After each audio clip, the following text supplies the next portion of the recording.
भारत के सबसे रोमांचक गेमिंग प्लेटफॉर्म विंजो पर हैं 70 से भी ज्यादा गेम्स। तो खेलो अपने मनपसंद गेम्स और रोज जीतो करोड़ों के इनाम। Download now from winzogames.com। Game में वित्तीय जोखिम शामिल है और इसकी आदत लग सकती है। जिम्मेदारी और अपनी जोखिम पर खेलें।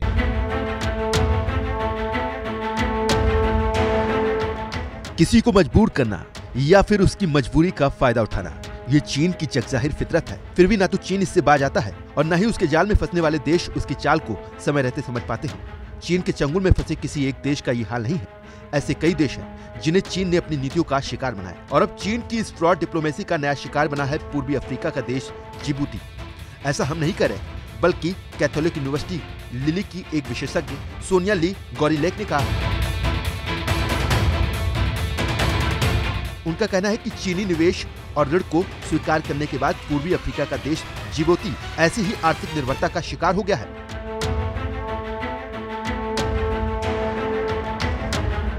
दरअसल जिबूती को एक तरह से लाल सागर का प्रवेश द्वार माना जाता है और यहाँ चीन ने रणनीति के साथ उसे आर्थिक रूप से निर्भरता की स्थिति में ला दिया है। यहाँ चीन ने बेल्ट एंड रोड योजना के लिए अच्छा खासा निवेश कर दिया है और इस देश को ऋण के दबाव में ले लिया है और इसके लिए चीन ने वहाँ के राष्ट्रपति इस्माइल उमर गुलेह का इस्तेमाल किया।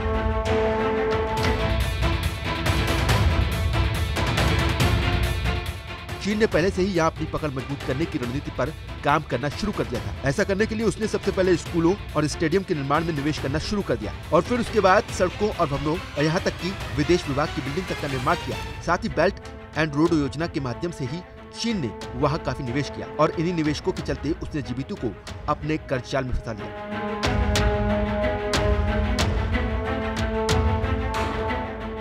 हालांकि जिबूती कोई ऐसा पहला देश नहीं है जो चीन की कर्जजाल नीति में फंसा है। इससे पहले श्रीलंका को चीन ने अपने इसी कर्जजाल नीति में फंसा लिया था, जिसमें श्रीलंका को कर्ज के बदले में अपना एक पोर्ट हम्बनटोटा चीन को देना पड़ा। वहीं पाकिस्तान को भी चीन ने कुछ इस कदर अपने कर्जजाल में फंसा रखा है। अगर पाकिस्तान उसका कर्ज चुकाना भी चाहे तो उसे कहीं से कर्ज लेना पड़ेगा।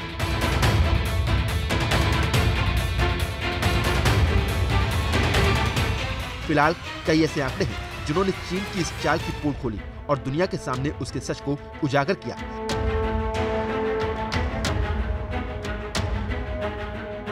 लेकिन अब भी अगर कोई देश चीन के इस झांसे में आ जा रहा है तो ये उसकी सरकार की सबसे बड़ी नाकामी है। ब्यूरो रिपोर्ट, भारत तक।